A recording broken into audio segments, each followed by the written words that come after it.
A few years ago, I started a new job at a small office in an older part of town. The building was outdated, tucked between other forgotten businesses, but I didn't mind. It was my first real job after college, and I was excited to prove myself. When I arrived for my first day, the office was quiet. Too quiet, actually. There were supposed to be a few other people working there, but it seemed like I was the only one who had shown up early. The receptionist's desk was empty, and most of the lights were still off. I found my way to my desk and waited for someone to show up. A little after 9 a.m., my manager, a man named Gary, arrived. He apologized for being late and told me the receptionist had called out sick.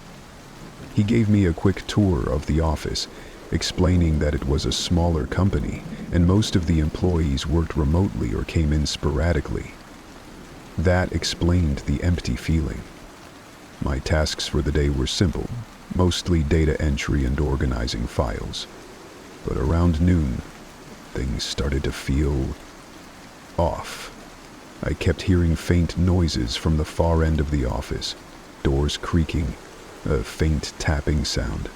I mentioned it to Gary, but he brushed it off, saying the building was old and had its quirks.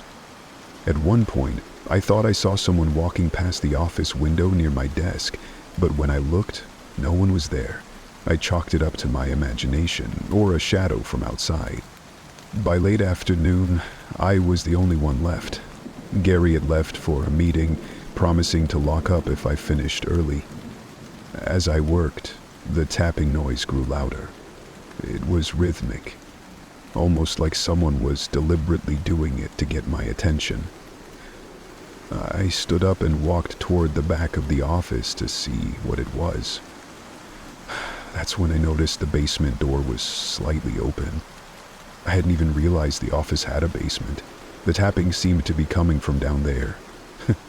Against my better judgment, I called out, "Hello? Is someone down there?" The tapping stopped. I should have just left right then and there, but curiosity got the better of me. I told myself it might be maintenance or repair guy. I grabbed my phone and used the flashlight to peer down the dark staircase. "Hello?" I called again. This time I heard faint movement. It sounded like someone shuffling further into the basement. My heart was racing, but I figured if someone was supposed to be there, they'd say something. When they didn't, I decided to call Gary. He didn't pick up, so I left a voicemail explaining what was going on. I started backing away from the door when I heard footsteps coming up the stairs. Slow, deliberate, and heavy. I froze, watching the dark staircase, expecting someone to appear. But no one did. The footsteps stopped, just out of sight. I slammed the basement door shut and locked it. My hands were shaking as I grabbed my bag and bolted out of the office. I left a note on my desk explaining that I was leaving early and needed to talk to Gary. The next morning, I came in and Gary was already there. I told him what happened and his face turned pale. He explained that the basement had been locked for years, ever since a fire in the building's early days. No one was allowed down there, and he didn't have the key to open it. I didn't stay at that job much longer. Gary assured me there was nothing to worry about, but every time I worked late, I could swear I heard faint tapping coming from the basement. I never went near that door again, and I've avoided old empty offices ever since.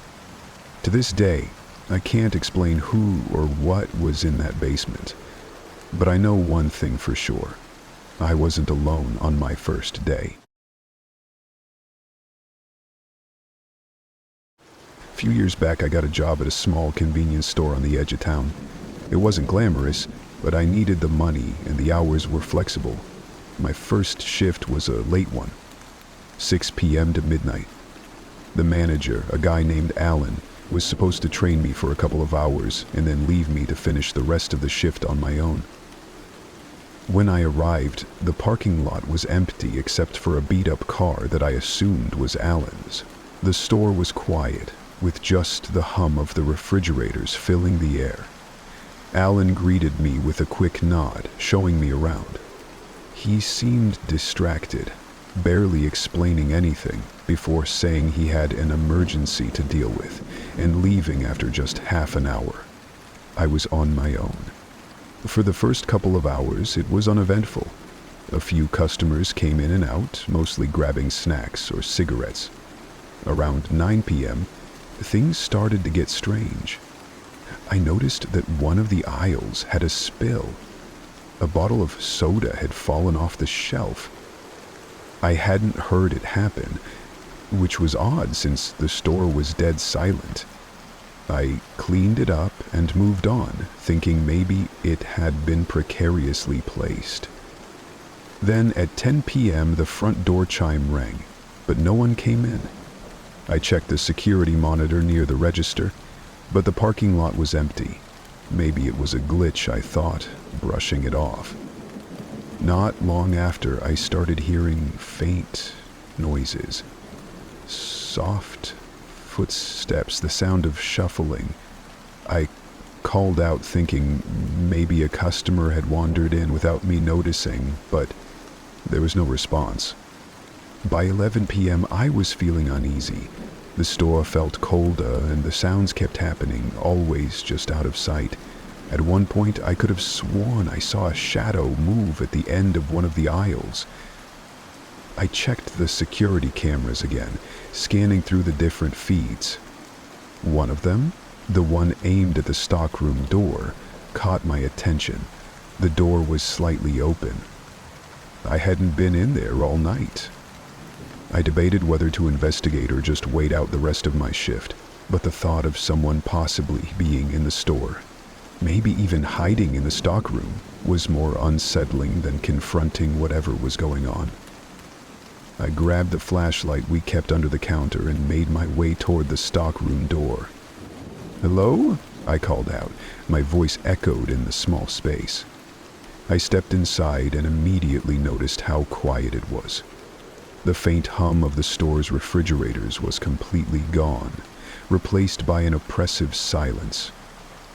The air felt heavier, and I couldn't shake the feeling that I was being watched. The shelves were lined with boxes, nothing out of the ordinary, but as I moved deeper into the room, I noticed something strange. One of the boxes had been pulled off the shelf and placed in the middle of the floor. The top was open, and its contents had been neatly arranged on the floor in a circle. I felt a chill run down my spine. This wasn't a prank, and it didn't feel random. Someone had done this deliberately. I backed out of the stockroom, locked the door, and went straight to the register. I was done. I didn't care if Alan got mad. I wasn't staying a minute past midnight. At 11:45 p.m., the door chime rang again. This time, I looked up immediately, expecting to see another glitch. But no one was there. The camera feed showed the door slowly swinging open on its own. And then I saw it. A figure standing in the far corner of the store, just barely in frame. They weren't moving, just standing there, staring at the camera. I turned to look, but the corner was empty. When I glanced back at the monitor, the figure was gone. I left early that night, locking the store and texting Alan to explain what had happened. I never went back for my second shift. Alan called me a few days later, apologizing and trying to convince me it was just a glitchy night, but when I asked about the stockroom and the figure on the camera, he got quiet. "You're not the first to quit after their first night," he said, "but you might be the first to notice them." I hung up and never looked back. To this day, I don't know who or what was in that store with me, but I know one thing. It wasn't just me working that night.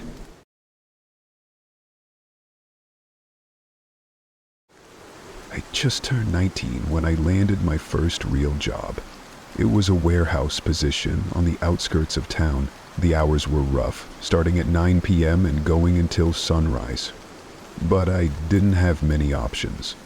The manager, Carl, seemed nice enough during the interview, though he warned me the warehouse could feel a little isolating.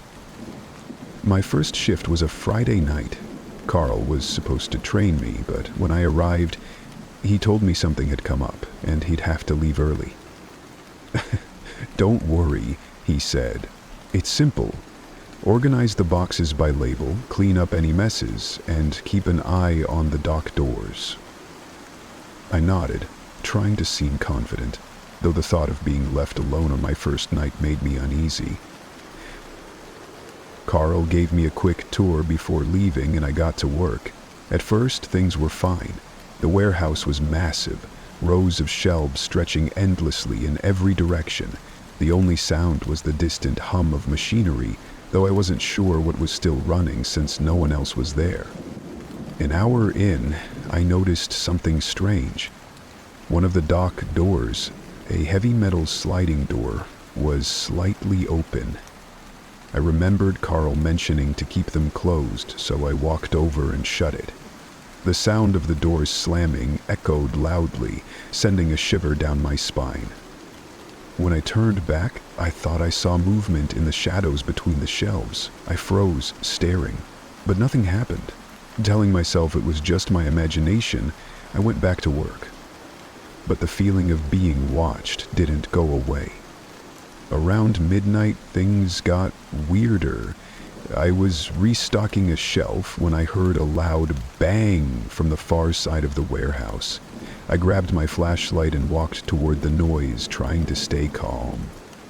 When I reached the area, I found a pile of boxes toppled over, their contents spilled across the floor. As I bent down to pick them up, I heard faint footsteps behind me. I spun around, but no one was there. "Hello?" I called out, my voice trembling. No response. I decided to check the security cameras in the small office near the front of the building. The monitors showed various angles of the warehouse. For a few minutes, everything seemed normal. Just static views of the empty aisles.